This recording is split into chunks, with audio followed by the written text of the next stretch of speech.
Ted Phelan raises a crucial question. Why doesn't the Senate immediately start the impeachment trial? What is the reason for the delay?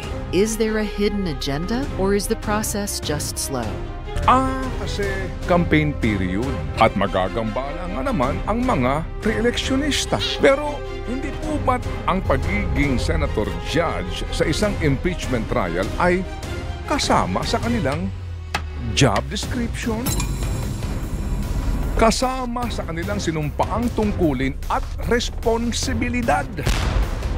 Hindi po ba't mas magandang mapanood ng bayan sa panahon ng halalan kung papaano kumilos, mag-isip at magdesisyon ang mga kagalang-galang na mga senador sa isang napakasensitibo at napakahalagang proseso na nakaukit sa ating saligang batas?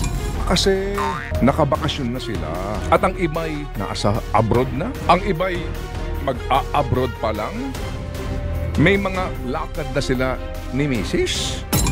May mga nakatagda na silang vacation. Sandali, kailan pa naging istorbo sa mga lingkod bayan ang paglilingkod sa bayan?